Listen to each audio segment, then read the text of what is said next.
Lorenzo Ramírez, periodista económico. Lorenzo, ¿qué tal? Muy buenos días. ¿Qué tal? Buenos días, José Antonio. ¿Cómo estás? Venimos comentándolo desde hace varias semanas. Hay algo que se mueve entre las élites europeas, que Macron, ese aspirante a presidente de los Estados Unidos de Europa, tiene entre ceja y ceja, y es Mario Draghi. Y Mario Draghi acaba de dar un volantazo. Me gusta mucho una expresión que utilizabas ayer en el programa que dice, en lugar de ese anillo que los gobierna a todos, esa hacienda para gobernarles a todos. ¿Por qué es importante Mario Draghi, su figura, para las élites, para el proyecto de unos Estados Unidos de Europa? ¿Y por qué la parte fiscal, la parte de Hacienda, es ese anillo que gobernaría a todos?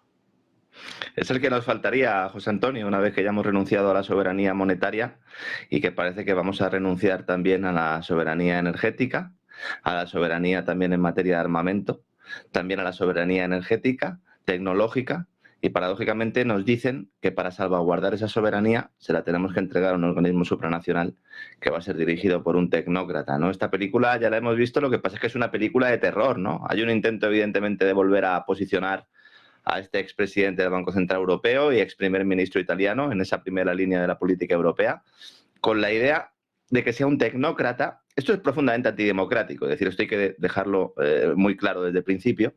Ese gobierno de los sabios, ese gobierno de los técnicos, que diseñe su estructura económica aprovechando el desastre que han provocado las sanciones occidentales a Rusia, que han actuado, yo creo que ya nadie puede dudarlo, ¿no?, como un auténtico boomerang, golpeando a los países europeos, que es una destrucción en la que ha tenido un papel determinante esa cesión de intereses a la esfera anglo, Reino Unido y Estados Unidos, en la órbita de la OTAN, y también las decisiones adoptadas previamente en el marco de la Agenda 2030, que ahora parece como que están en un segundo plano, pero que han creado importantes distorsiones en los mercados internos europeos, generando problemas endémicos estructurales, no coyunturales, sino estructurales, que ahora se pretenden solucionar mediante el uso indiscriminado del gasto público y del saqueo del ahorro ciudadano, aprovechando sobre todo el hundimiento alemán, que era el último dique, ¿verdad?, para poder lanzar esa unión fiscal con la que algunos sueñan, sobre todo en Francia, y parece ser, a tenor de los últimos acontecimientos, que también Italia, ¿no? Y que terminaría de enterrar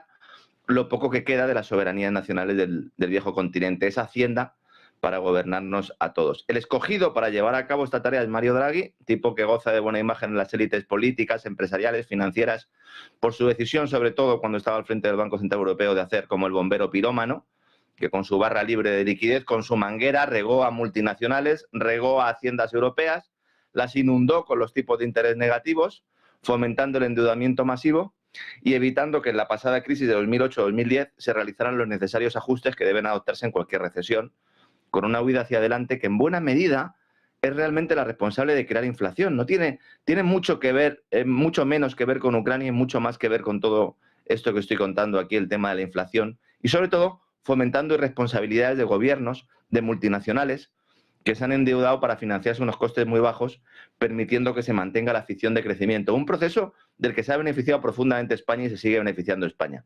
Ahora ese modelo se agota, la deuda ya no es capaz de generar aumentos del Producto Interior Bruto, solo hace falta ver las economías francesas, alemana, italiana también, la propia española, que está muy dopada por el gasto público, y nos dicen que la culpa la tienen los rusos y los chinos y que debemos enterrar lo poco que queda de mercado de la Unión Europea para ir impulsando una especie de modelo de planificación quinquenal a medio camino entre los planes soviéticos y los de los corporativistas fascistas, porque es a eso a lo que realmente se parece, y colocar al frente a un tecnócrata al que nadie vota, pero que ejerce de timonel del buque europeo, como digo, como en las dictaduras del pasado siglo, pero con una apariencia de democracia. Todo esto se cristaliza a finales del pasado año cuando Ursula von der Leyen encarga a Draghi que preparara la hoja de ruta de esta nueva Europa. Y ya la tiene lista. Tiene un documento que va a esperar a presentar a que hayan pasado las elecciones del Parlamento Europeo, porque como digo es profundamente antidemocrático, y es un documento con el que aspira a ocupar el puesto de presidente de la Comisión Europea con el apoyo de Macron, como decías, pero también de Giorgia Meloni, que tal como avanzó hace mucho tiempo el diario italiano La Repubblica, tiene un pacto de gobierno con el político italiano para no salirse del guión. Puede protestar, puede patalear, pero luego, bueno, la vemos ahí, ¿no?, de presidenta del G7 y muy influenciada también por todos los mensajes que salen de Washington. No olvidemos que el redactor del primer paquete de sanciones a Rusia, esto yo lo repito mucho porque se intenta ocultar, pero lo publicó Financial Times, fue un grupo liderado por Draghi y por la secretaria del Tesoro de Estados Unidos, de Janet Yellen, junto con la superministra canadiense Chrystia Freeland, de ascendencia ucraniana y órbita anglosajona, que bebe los vientos por organizaciones que sacan mucho partido de esta agenda, como la Open Society de Soros, ¿no?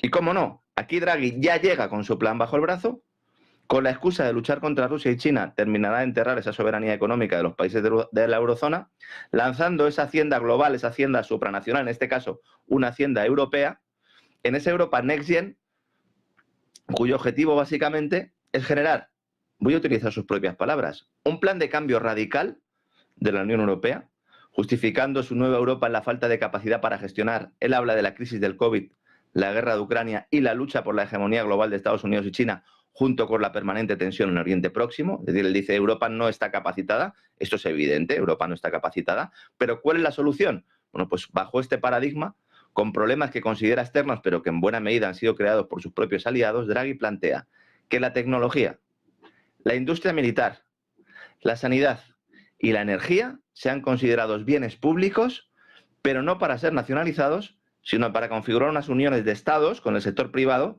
que obtengan recursos de los ciudadanos como contribuyentes, como consumidores y también como ahorradores, indicando, hay una frase en un artículo que ha publicado en Le Grand Continent, Draghi, hay una frase que da verdadero pavor, porque él plantea, como hacía también el ministro francés de Hacienda, Bruno Le Maire, hace unas semanas, también lo comentamos aquí, que hay que canalizar el ahorro de los ciudadanos, porque los ciudadanos no están invirtiendo en lo que el burócrata quiere que se invierta y, por lo tanto, hay que canalizarlo. ¿Cómo? Eso es lo que no dicen, ¿no?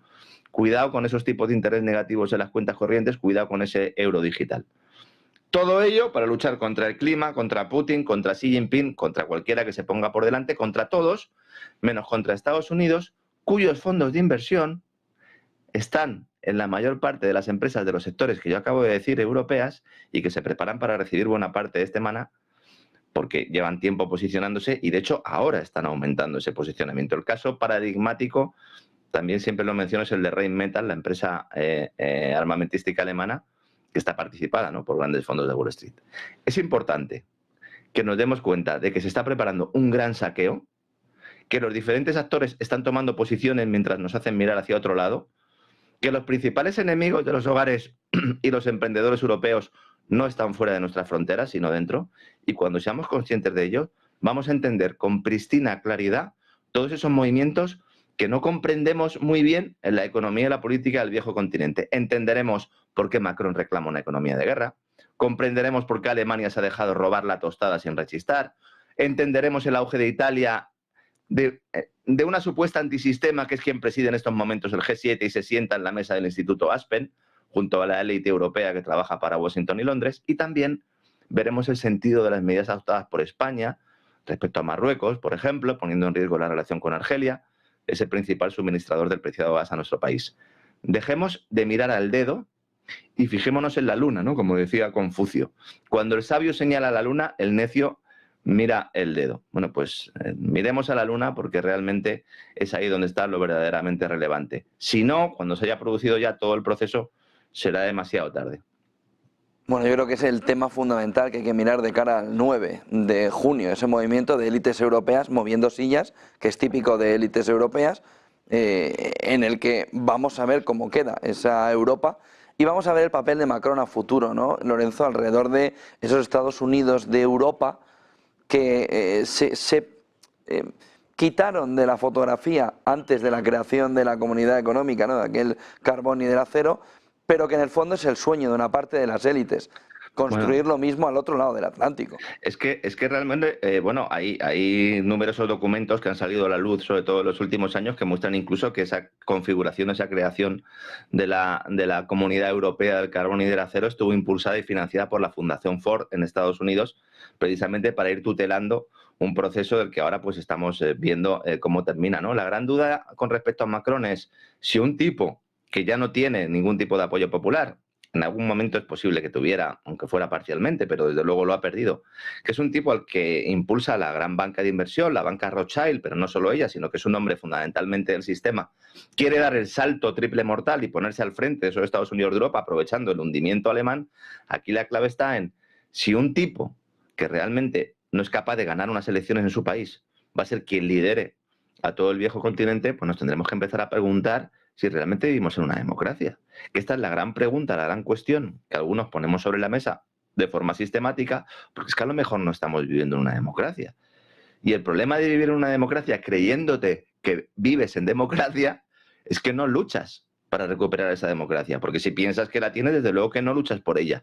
Y ese es el principal elemento y el principal riesgo que hay, con la variable añadida fundamental de que hay una pelea por la hegemonía global entre China y Estados Unidos, en la cual hay tres actores que tienen que posicionarse. Por un lado Europa, que parece que sí se ha puesto de rodillas. Luego tenemos una Hispanoamérica, un mundo hispanoamericano, donde también hay una gran batalla. El caso de Argentina también es paradigmático, ¿no? Como Estados Unidos le ha robado también ahí un poco la tostada a China. Y luego todo lo que va a suceder con África, con esa retirada del Sahel, fuente de recursos naturales importantes, y donde están Rusia y China aprovechando, recogiendo todos los pedazos que han destruido las políticas colonialistas francesas y anglo sobre todo, ¿no? Es ahí donde está realmente la pelea, no tanto en Ucrania, no tanto en Taiwán, sino realmente es un ámbito geopolítico mucho más elevado, ¿no? Y yo creo que este va a ser la gran cuestión, ¿no?, para los próximos años. Pelea de élites, ¿no? Y al final esas élites tienen distintos objetivos. Por ejemplo, el movimiento de expropiación, ¿no?, de esas reservas congeladas. Si vemos la fotografía del derecho internacional de manera ilegal, al Banco Central ruso. ¿Y quién está moviendo eso? Wall Street, Olaf Scholz. Es que hay aquí como dos vertientes, ¿no? Tenemos por un lado el mensaje de que las reservas expropiadas al Banco Central ruso, que en realidad no son reservas del crédito, son reservas de los ciudadanos, porque esto hay que decirlo. O sea, estas son las reservas que tiene un banco central para garantizar el poder adquisitivo, la estabilidad económica de los propios ciudadanos en el futuro, con lo cual se está sustrayendo un dinero a unos ciudadanos, no a un gobierno, ¿no? Esa identificación que se hace hoy en día de gobierno con pueblo, con religión, todo eso está orientado precisamente a lanzar mensajes de tipo totalitario, ¿no? El Estado lo es todo, y a partir de ahí nosotros castigamos al Estado hundiendo a los ciudadanos, ¿no? Existe por un lado la idea de que ese dinero tiene que ir o bien el capital o bien los intereses destinados fundamentalmente a comprar armamento. Olaf Scholz acaba de decir, después de reunirse con los representantes de los países bálticos, que no solo tiene que ser armamento europeo, que se puede comprar armamento en todo el mundo con ese dinero. Pues la verdad es que son 300.000 millones de dólares al cambio aproximadamente, y lo que quiere Olaf Scholz, lo que ha propuesto Olaf Scholz, es coger los intereses de sus activos, no el principal, sino los intereses. Serían alrededor de 3.000 millones aproximadamente, con lo cual pues ahí no hay mucho dinero, ¿no? Pero lo que se quiere es lanzar el mensaje de que una parte de ese dinero puede expropiarse. Y aquí es donde entra en juego Wall Street.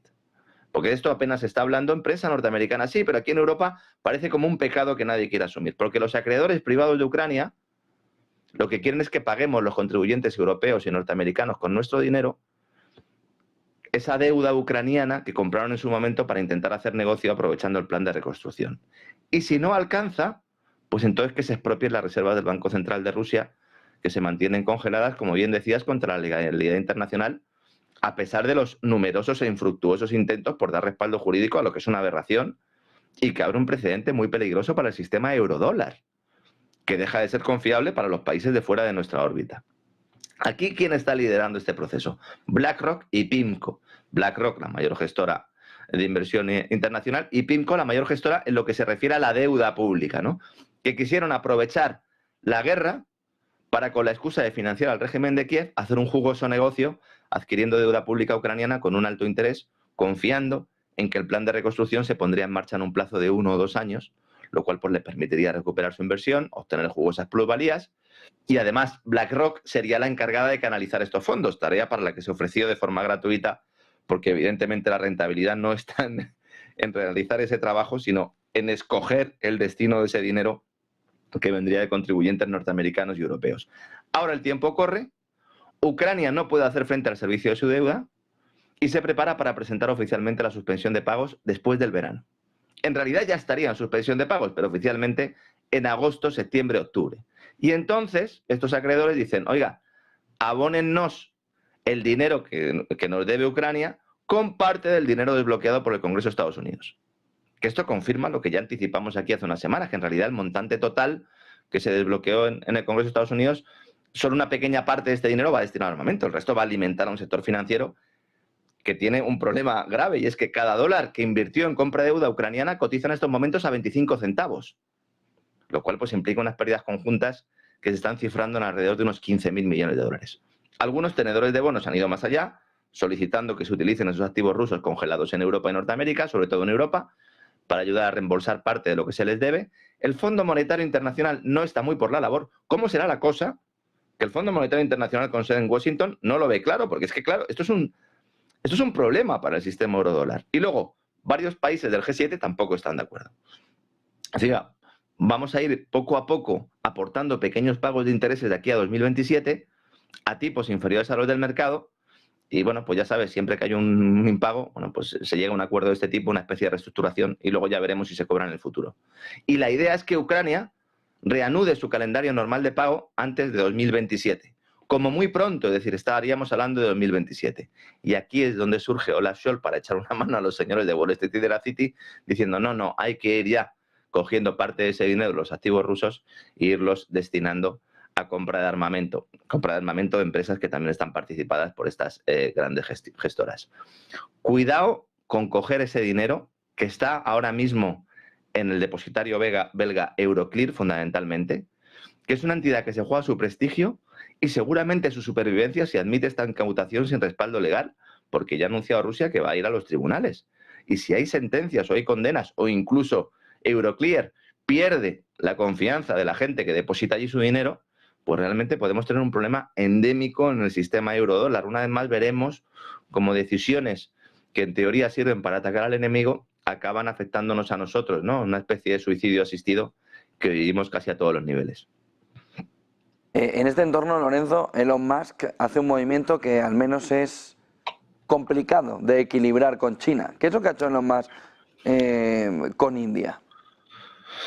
Bueno, yo creo que aquí estamos viendo cómo algunos están intentando aprovechar, ¿no?, las circunstancias para sacar una rentabilidad, lo cual pues es perfectamente comprensible. Incluso, pues además es algo que yo creo que todos vemos relativamente bien. El problema es cuando tú juegas con actores a los cuales pues generas una desconfianza entre unos y otros y al final puedes acabar también teniendo problemas en tu propio negocio, ¿no? Y es lo que le puede pasar a Elon Musk, porque cuando Elon Musk va a China hace una semana, en esa visita sorpresa, yo creo que aquí también lo comentamos en su momento, consigue una serie de concesiones para Tesla, pero claro, en aquel momento deja la India con un sentimiento de desprecio, porque había cancelado un viaje programado para principios de este mes que había anunciado a la India. Entonces, Musk tenía previsto reunirse con Modi hace 2 semanas, anunciaron una inversión que no se había cuantificado, pero que podría rondar entre los 2.000 y 3.000 millones de dólares en una nueva planta automovilística. Apareció en Reuters, apareció en la agencia Bloomberg, sobre todo en prensa india. Ahora hay elecciones también en la India dentro de poco. Modi quería presentar todo esto, ¿no?, como la confianza también, ¿no?, de grandes sectores internacionales en la India, también del caso de Tesla, ¿no?, una empresa automovilística también muy ligada a esa nueva economía, a esa economía digital, a esa economía de las renovables. Y entonces Musk cancela la cita alegando que tenía obligaciones importantes para Tesla. Esto genera un importante revuelo, sobre todo en prensa india. Yo entiendo que, sobre todo en los países OTAN y en general en Occidente, nos miramos tanto el ombligo que nos da igual lo que esté pasando en la India, pero claro, en la India es un país que, bueno, no solo ahora, sino en el futuro, sobre todo, pues aspira a tener un puesto importante, ¿no?, en el mundo, tanto en términos de población, demografía, como en el ámbito económico. El gobierno indio ya había enviado invitaciones para un evento de startups al que Musk iba a asistir, lo estaban preparando todo para la llegada de Musk, y entonces Musk les pone los cuernos, ¿no? Esto es como el marido o la mujer que por la noche dice, no, hoy no, que me duele la cabeza, pero luego se va de fiesta, luego se va a la discoteca. Y en este caso Musk se fue a China, se reúne con el primer ministro Li Qiang, avanza el despliegue de su paquete avanzado de asistencia al conductor en sus vehículos en el mayor mercado automovilístico del mundo. Ahora hay un problema, y es, por un lado, India ya no se fía de Elon Musk. Elon Musk quiere seguir invirtiendo en India, quiere realizar una operación importante en India y a lo mejor ahora tiene un problema, pero lo más relevante, ¿qué consecuencias va a tener esto sobre las inversiones de Musk en China? Porque los chinos acaban de ver que igual Elon Musk no es un socio tan fiable como se presentaba. Y recordemos que China ahora mismo es fundamental para Tesla, no solo para Tesla, sino también para todo el sector automovilístico europeo, que tienen la industria alemana automovilística tiene alrededor del 50% ahora mismo del negocio en el país. Cuidado, insisto, porque hacer este tipo de experimentos, hacer este tipo de negocios, a lo mejor en el plano corporativo, es algo que es relativamente frecuente, ¿no? Pues jugar a este juego, pero estás peleando con estados que además están posicionados fuera de la órbita del país en el cual tú tienes tu sede, en este caso Estados Unidos, que amenazan a través de un modelo alternativo, en este caso el de los BRICS, la hegemonía de tu país, y que además pues, puedes salir esquilmado no solo porque China o la India puedan poner problemas a tu expansión o porque te puedan establecer algún tipo de obstáculo, sino porque tu propio país, en este caso Estados Unidos, te incluya en algún tipo de paquete de sanciones, sobre todo teniendo en cuenta que Elon Musk tiene una afiliación política que no concuerda para nada con la Casa Blanca, y si la Casa Blanca sigue gobernada por demócratas, por el Partido Demócrata durante mucho tiempo, a lo mejor Elon Musk puede tener problemas en el futuro. Cuidado con Tesla, cuidado porque Tesla tiene problemas dentro de Estados Unidos, sus últimos resultados así lo han indicado, y necesita a países como China o India para seguir con su expansión. Pues veremos hasta qué punto Elon Musk es capaz de juntar todas estas piezas, ¿no? Sin pisar ningún callo, sin pisar ningún sapo, aunque me parece que ya ha pisado uno bien grande, José Antonio. El otro punto fundamental de la actualidad está en Rafah y sobre todo en cómo deja la posición de Biden de cara a esas elecciones del 5 de noviembre.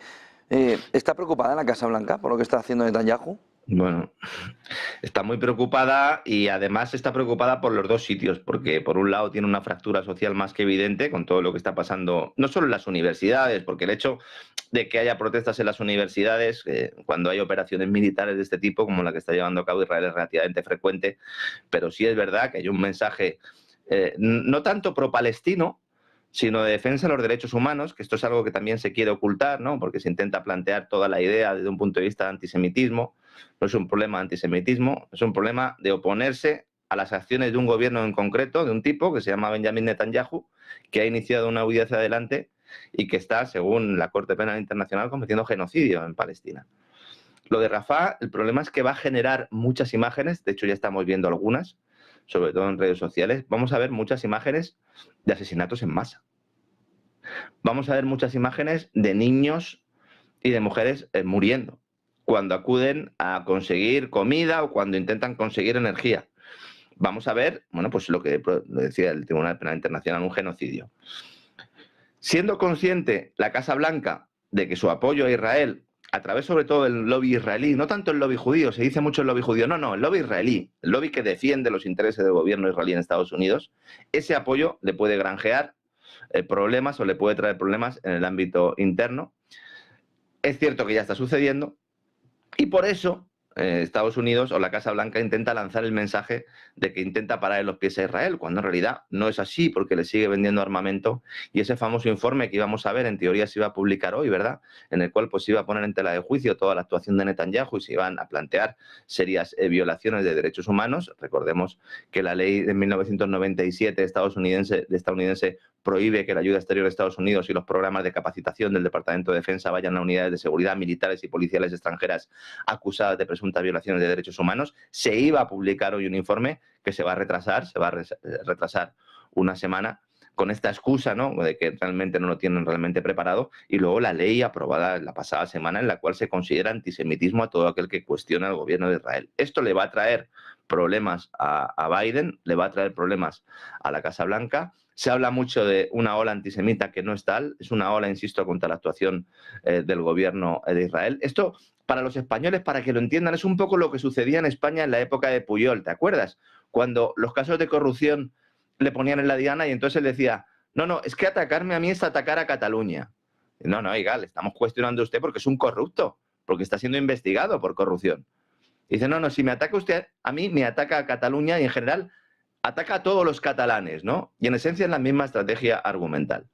Este informe, que verá la luz del gobierno estadounidense seguramente la semana que viene o la siguiente, va a tener problemas también, o va a traer problemas, porque va a plantear violaciones del derecho internacional por parte de Israel, que inducirán a Washington o que le presionarán para suspender su asistencia militar al gobierno de Israel. Vemos cómo es un elemento más problemático para Biden, que se suma pues a los de la inflación, que no cesa, frenazo económico, 4 décimas de crecimiento trimestral, último PIB de Estados Unidos, aumento de los impagos de las tarjetas de crédito, estamos en niveles del 8%, superiores a los de todas las anteriores crisis financieras, problemas para recuperar las reservas estratégicas de petróleo, ¿verdad? Lo veíamos hace unas horas, y también pues esas encuestas Gallup que se acaban de publicar en Estados Unidos, sobre todo desde el punto de vista económico, con unos niveles de popularidad del propio presidente mínimos. Bueno, pues veremos realmente lo que sucede, veremos también si Trump consigue presentarse a las elecciones o el caso de Stormy Daniels no le aparta también de la carrera presidencial, y vemos como evidentemente la Casa Blanca pues en estos momentos se monta un circo y le crecen los enanos, José Antonio. Muchísimas gracias, Lorenzo Ramírez, por toda esa fotografía. Buen día y buen negocio. Igualmente, abrazos y mucha suerte con el libro, ¿eh? Que hay que comprar el libro de Bittner, ¿eh? Que lo ha sacado y está muy bien. Ya me lo he leído casi entero. En la casa del libro se agotó. Claro, claro. Es que hay que sacar más ediciones. Es que, hay que reponer, hay que reponer. Un abrazo, que vaya muy bien, José Antonio. Gracias por la mención, Lorenzo. Ojo, última hora importante. Banco Sabadell hace pública una comunicación a la